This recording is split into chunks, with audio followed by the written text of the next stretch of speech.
G'day everyone and welcome to video 4.2.6 for the Legal Studies guy, trucking towards the end. Today we're going to be talking about royal commissions, but first as always a quick quote. Change your thoughts and change your world. Now this is very much about mindset, trying to, where possible, look at things from a more positive a more positive lens, make more generous assumptions about people, all of those sorts of things. If you can really work on your mindset and how you think about others, you can change your world. The world can look like a better place, particularly as you, work through towards the end of year 12. Trying where possible, I know it's not as easy as just saying it, but where possible to make more generous assumptions about people and um, try and find find the things to be grateful for in your life. You will ultimately change the world that you're living in. Question that we're going to answer today is, what is a royal commission? So you've got this kind of a little bit funky dot point at 4.2.6 where we get this nice or statement. So we're looking at royal commissions or parliamentary committees in law reform and their ability to influence law reform. So this is a video on royal commissions. You are doing one or the other, and that's a really important point. You don't have to learn about both of them. So I'm going to scrub parliamentary committees off here because this is just a video on royal commissions, and then as a result, we can now read that dot point as the role of royal commissions in law reform and their ability to influence law reform. So just learning about the role of royal commissions, that means it doesn't matter with our skill because they're not listed in the skill. Evaluate the ability of law reform bodies to influence a change in the law using recent examples. So you'll find that video 4.2.7 then looks at an example of a recent royal commission. And remember, when we talk about law reform bodies, so that language, that means the VLRC, royal commissions, and also parliamentary committees if that's what you do. But for us, VLRC and royal commissions. So ultimately, by the end of this video, you're going to be able to tell me or tell someone down the street what a royal commission is and how it influences law reform. So this is just a quote straight from literally the Australian government website, australia.gov.au.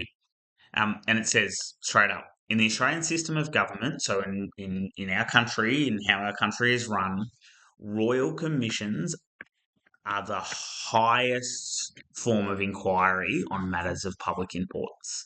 So if we want to look at an issue in depth, and that could be ultimately be something that the law needs to be reformed on, we are going to call for a royal commission. So you might hear that phrase used sometimes if you start looking at media around this stuff, the calls for a royal commission. When we're calling for a royal commission, it's people calling for the highest form of inquiry on matters of public importance.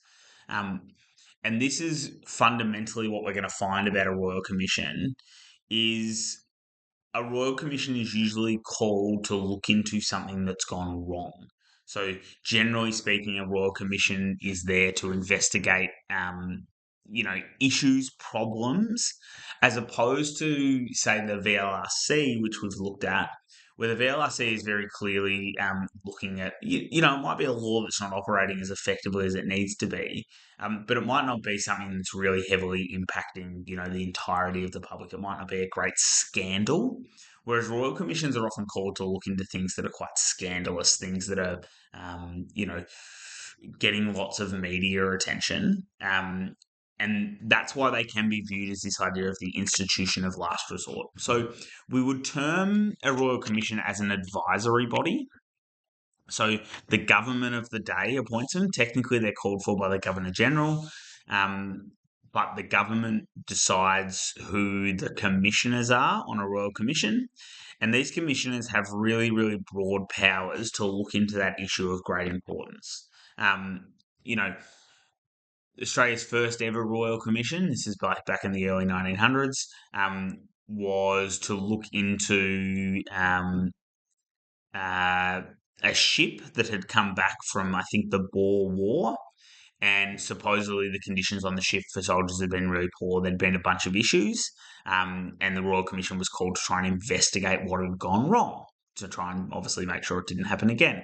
And I think Australia's second ever Royal Commission was into an issue of great public importance, which was where should our capital city be? So an advisory body is appointed, they do all the research, they call witnesses, they investigate, and then they make recommendations. And this is the important thing that we're going to get to around law reform is these recommendations could include recommendations for law changes or law reform. So a Royal Commission will investigate an issue fully. So fully investigate an issue utilising a range of methods, which I'll talk about in a moment. And similar to the VLRC, they'll write a final report, which includes recommendations. Now, recommendations aren't always going to be law reform recommendations. They could be recommendations to change government processes, create new government positions, things like that that might not need law reform. But ultimately, they do usually include recommendations for changes to the law. So, full investigation and a report at the end that has recommendations for change. How do they investigate an issue fully? Well, similar to the VLRC, lots of consultation.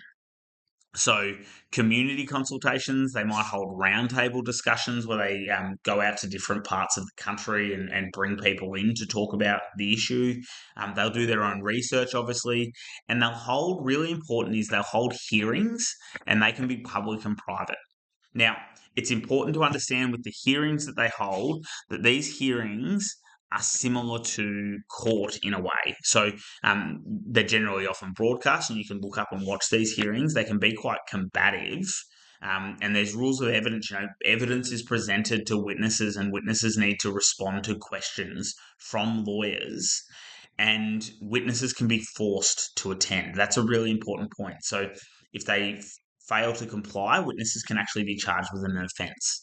So this is where the powers get a lot more broader than the VLRC, for example, where the VLRC is much more, it is voluntary. You can make submissions, whereas the Royal Commissions can hold these hearings where witnesses can be forced to attend. They can be compelled.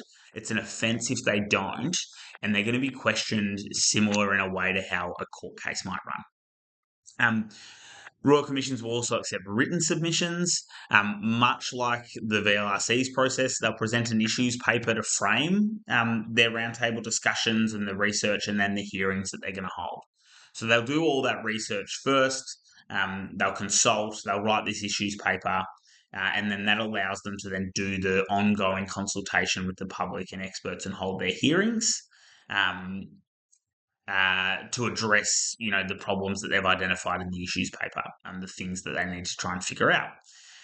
As I said, really broad powers, much broader than and much stronger powers than, say, the VLRC, and that can include the ability to compel witnesses and request documents. Now, I just want to make one other thing really, really clear. I'm looking at the Commonwealth here, and I've just talked a little bit about the Governor-General is going to call for them, etc. This is a quote from the Australian government website. I just want to be really clear that you can have a Commonwealth Royal Commission, or you can have a Victorian Royal Commission. So different schools will look at, maybe a Commonwealth Royal Commission that's whole country. Other schools might look at an example of a Victorian Royal Commission that's just Victoria. But you can have Royal Commissions called for by both governments. So that's a really, really important point to note. The one we look at in 4.2.7 will be a Commonwealth Royal Commission. This is the piece of legislation, the Royal Commissions Act from 1902, that establishes how a Royal Commission works. And, it's classic legislation language, but effectively, without in any way, limiting, removing, downgrading the power of the King or the Governor-General,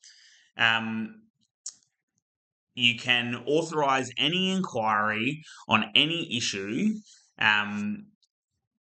by letters patent. So a letters patent is what starts the Royal Commission process. The Governor-General may, in the name of the King, issue letters patents which directs a person or persons to make inquiry into and report upon any matter specified in the letters patent connected with the peace, order, and good government of the Commonwealth. So effectively, the Royal Commissions Act just says the Governor-General can, letters patent like the terms of reference from the VLRC, the Governor-General can investigate or start an investigation into any area that they want. So what's the process of a Royal Commission? It's really similar to the process of the VLRC.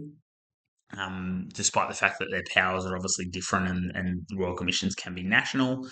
So they get a referral. A Royal Commission gets a referral from the Governor General. This is what we call the letters patent. The letters patent will include a terms of reference, which will include guidelines and time limits. So similarly to the VLRC, what they're looking at is really clearly defined. Then they will prepare an issues paper. They'll do their initial research, in line with the terms of reference. They'll develop questions that they need to answer as part of their inquiry, and it allows public submissions, expert opinions, etc., to be in line with these issues. So it gives structure to the consultation that they'll then go out and do. And then they'll do that consultation. They might get public submissions and expert opinions and do roundtables and stuff, but they'll also potentially hold public or private hearings. Witnesses will be called, so witnesses will get effectively similar to a court order showing that they have to turn up on a certain day. Some witnesses can attend voluntarily, but some witnesses are coerced. Some witnesses are compelled to attend, and that's where Royal Commissions can get quite combative. Because remember, we're looking at generally something that's gone wrong. Using all of this information that they've received from these public submissions, these roundtables that they've held, these consultations, and then these hearings, the Royal Commission will then write a report. The commissioners, so the people who run the Royal Commission, will write a report, and this report will include recommendations, potentially for changes to procedure, like I said, changes in the way government operates, but fundamentally often changes to the law. And then it's over to Parliament. Royal Commissions, like the VLRC, Royal Commissions cannot force Parliament to act. There is no obligation for Parliament to accept the recommendations, but Royal Commissions get a large amount of media attention. They're generally splashed across the papers quite a lot, which means there's added pressure on Parliament, and that comes into the role of the media because people are more informed and then Parliament's representative nature. But ultimately, Parliament will decide the extent to which they accept the recommendations. We need to evaluate Royal Commissions. So law reform bodies includes Royal Commissions, as we know. That means we need to give a value judgment on how good they are. Showed you this question the other day in the VLRC video. And this is a great question that we'll unpack a little bit more once we've looked at a recent example of Royal Commissions. But there are bodies that are more effective than the VLRC in influencing law reform. And by bodies, we mean not parliamentary committees, because we're just looking at Royal Commissions. We mean Royal Commissions are more effective than the VLRC. And you need to be able to discuss the extent to which you agree with that statement. Are Royal Commissions more effective? Well, you might look at the fact that they are because they have really broad investigative powers. They can coerce people. They can force witnesses to attend. They can request documents. It means a report is going to cover the entirety of an issue. So really broad powers. They're really publicly respected. They get a large amount of media attention, as we talked about. This is going to increase the likelihood that Parliament acts because the word's going to be better spread, which means the public are going to be more on board. And large amounts of publicity, again, that's probably the point I just made, but also the idea that they are really publicly respected and they do get large amounts of media attention, meaning the public's going to be more invested in that change again, and Parliament should therefore make those changes to truly be representative. But they're not effective in the sense that Parliament has no obligation to act. And this is a really important thing. Government can be really reluctant to call for a Royal Commission because they're often really negative. They're often going to expose wrongdoing, and generally that could be wrongdoing from the government, which means they're reluctant to call them. Sometimes governments will call them to try and expose wrongdoing from the previous governments. They can be quite political as well, which means you're not necessarily going to get bipartisan support when you're trying to put it through Parliament, so bicameral structure stuff. And you might just not have royal commissions because governments don't want to look like or have their wrongdoings exposed. And this is also because they're very expensive. So time consuming, and do you want to waste the time holding them? Some good links here. This one is an article on the history of Royal Commissions and all the different Royal Commissions that we've held. And then there's an official Royal Commission's website that you can go to that also has that information and tells you a little bit more about what Royal Commissions are. But ultimately, just based off this video, I'm really hopeful that you can answer what is a Royal Commission and how does it influence law reform. Happy studying, as always. Happy to hear feedback below. And yeah, good luck as we get towards the end.